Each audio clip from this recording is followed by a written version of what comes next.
almost ready.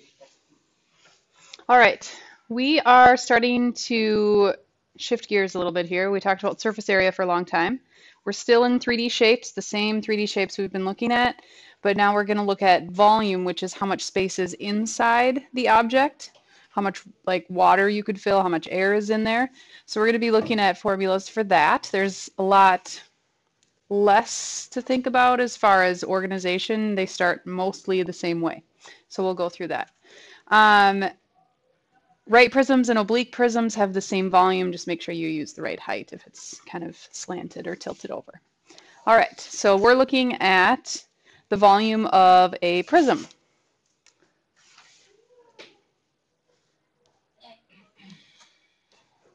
And it's not.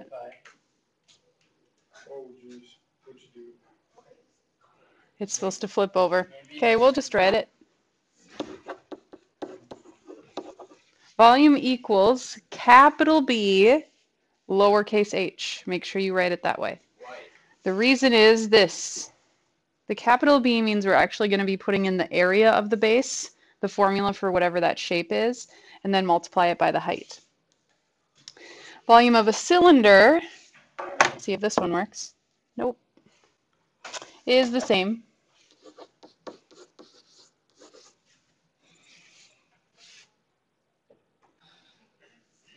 Yep. For the B, why don't we just use an A for putting in the area? Because it's always the area of the base, and you want to make sure that you use the base. So it's a good reminder. That's why we use the letter B. Okay. So we're going to try this a couple of times, and this is what it's going to look like when you show your work. The capital B stands for the area of the base. So on this one, we've got volume equals area of the base times the height. Okay. Volume equals, in the parentheses right here, we're going to put the area of the base, and then we've got the height. So on this one, let's say we consider this our base, because any of them could be bases when we have a rectangular prism. How would we find the area of this shaded object? Base times height, right? What are the base and the height on this? Okay, so right here we'll put base times height, which is 4 times 2. Then what's the height of the whole object? 4 right here. This is your height. Okay, so we put this in the calculator, or we do it in our heads. What do we get?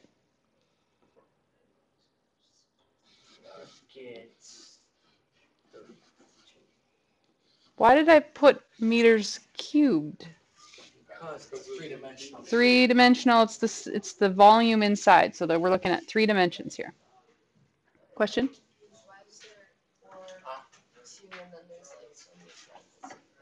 This right here is the area of the base. Okay, so that's this shaded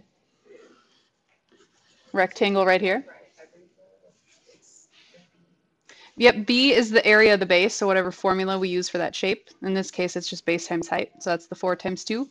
And then the last number is always going to be how tall it is.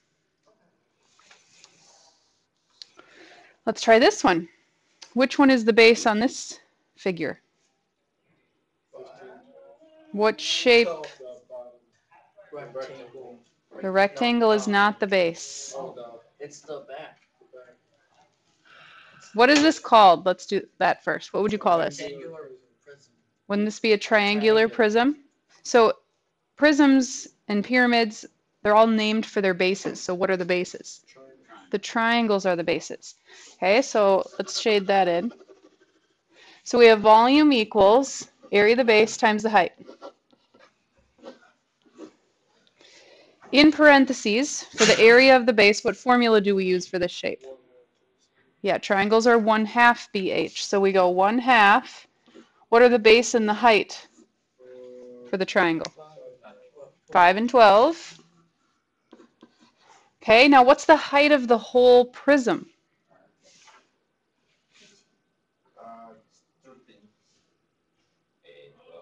15. Why is it 15? Okay, imagine we actually stand the whole prism up so that it's sitting on its base. Wouldn't the 15 be how tall it is? Okay, the height always connects the two bases. So that's going to be your height. Okay, we put this all in the calculator at once. Can somebody help me out and do that?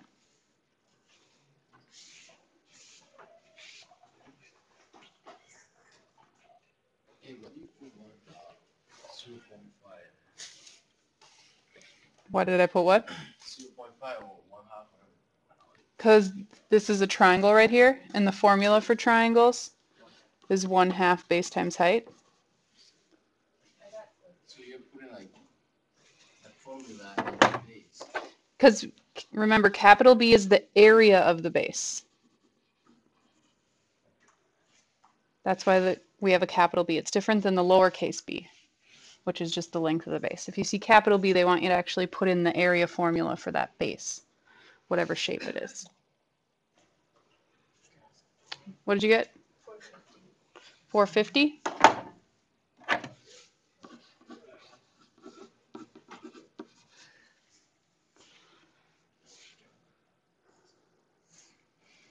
Did you double check this? Did you get 450 as well? Yeah. We're good? Okay. What about this one? Same formula.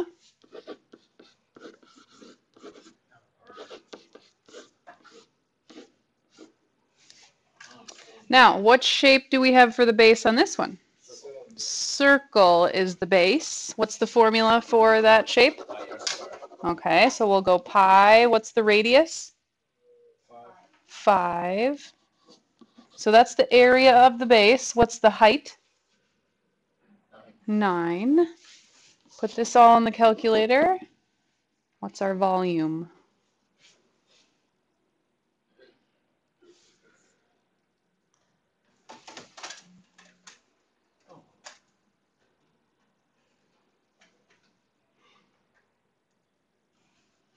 What do you get?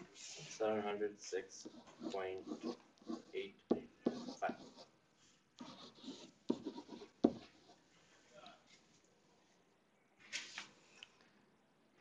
Everyone kind of seeing the pattern here? Instead of capital B, instead of a single number, there's always a formula there that we put all of the numbers into, whatever shape that base is. Questions? Okay. Next one. Here's an oblique prism. What did I say you have to be careful of if we do one of these? We have to use the correct height, so we'll get to that in a second. We've got same formula. What shape is the base?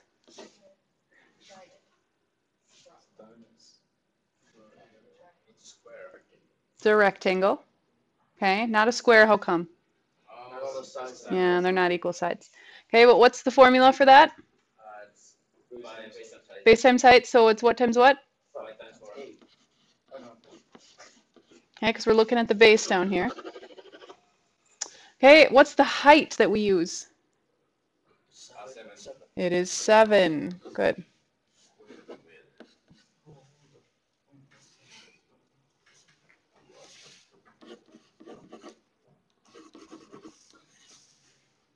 What part is confusing?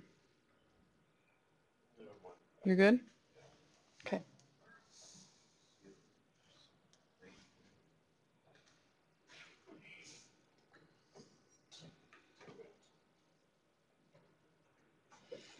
All right, on this one we have to draw a picture. So I'm going to remind you the best way to draw a triangular prism. It's a right triangular prism, so we are going to draw the right triangle first, but to make it look three-dimensional, I want you to draw an obtuse triangle. So it's going to look like this. Everyone do that. Then we're going to put the right angle symbol in here, like that. We're going to draw 2 lines that are the same length and parallel to each other. And then we're going to draw another line to connect those 2. And we're going to label it with what they've given us. Okay, so we know the volume of this. So it looks like we're going to be working backwards on this one. The base is a right triangle with legs that are 10 and 24. So these are the legs. Draw this, then find the height. So it looks like our height is what we are missing. So we'll put an X there. That's the height of the prism because it connects the two bases. All right, so let's put down our formula. Volume equals area of the base times the height. Now we're going to put in what we do know so we can get X by itself. All right, they told us the volume, so we'll put 1860 right here. What's going to go in for capital B? 1/2 base times height. This is your base right here. And triangles are area equals 1/2 BH. So we have to do 1/2 what times what? And the height? X. Okay, should be pretty easy at this point. We've got 1860. What's this right here? Let's do this in our heads. What's half of 24? Times 10? So 120?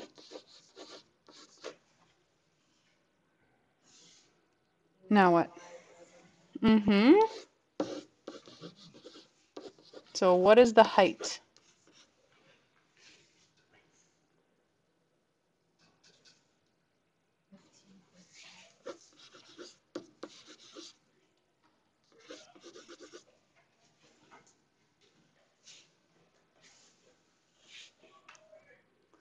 Questions on the working backwards problem? Why don't I have centimeters cubed on this one for my answer? Because we weren't finding the volume. What were we finding? The height. The height.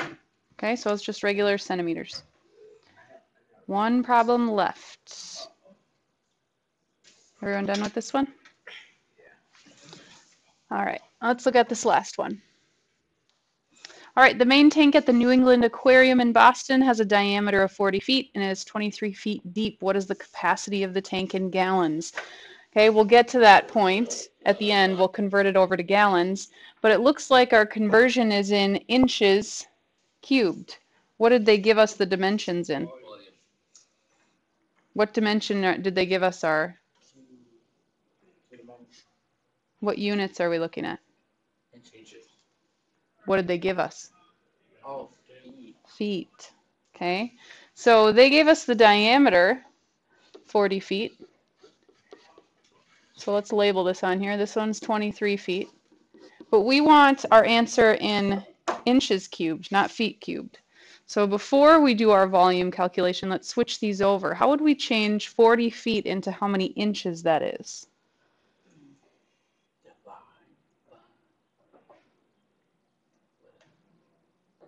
If we divide by 12, the number gets small, like 2 point something, 3 point something. So is that about 3 inches, 40-foot aquarium? We don't want to divide by 12. We multiply by 12. What's 40 times 12? What? 480. Okay, so we've really got 480 inches across. Why 12? Because there's 12 inches in 1 foot.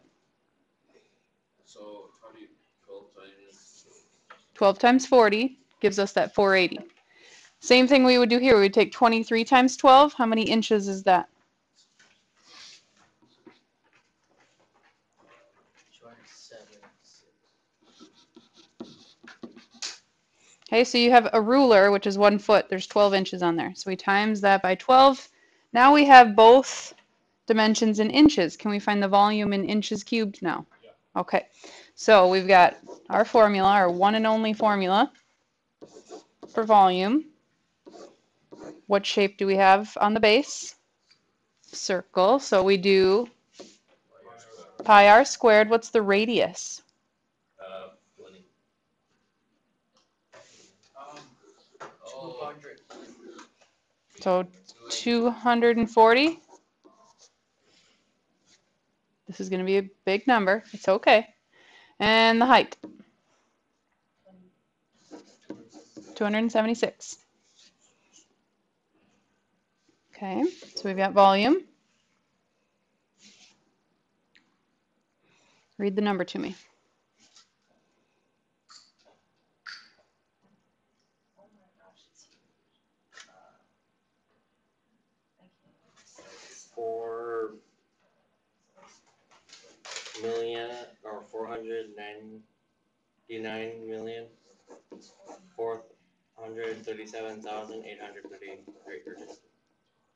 What? What are the last two? 3, 3? 499,437,83.37. I need the last number I missed. 8, 3 what? 0.37. After this first 3? Yep. Like this? Okay, so about 50 million cubic inches. Now let's think about this. What does a cubic inch look like? So it's a cube that's an inch by an inch by an inch. So imagine that in your head. Okay, it's a block that's 1 inch on every dimension, every side. Okay, there's 50 million of those that can fit inside of this aquarium. We want to know how many gallons that is. Okay, so imagine a gallon of milk. According to that conversion right there, if you have a gallon of milk, how many cubic inches, how many cubes that are 1 inch by 1 inch by 1 inch fit inside of that gallon of milk?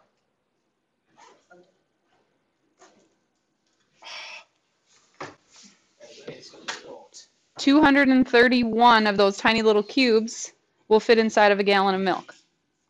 We want to know how many gallons are in this tank right here. Okay, so we have this many tiny cubes, but we want to change it over to how many gallons that is.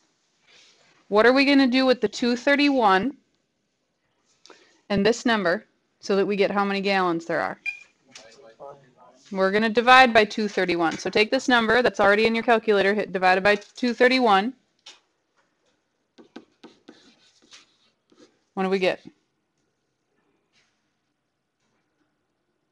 262,206.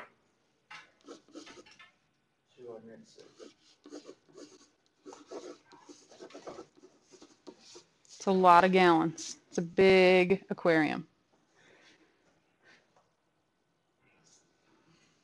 Okay, I'm not going to have you do lots of conversions on the test. This is the main part that you're going to need to understand.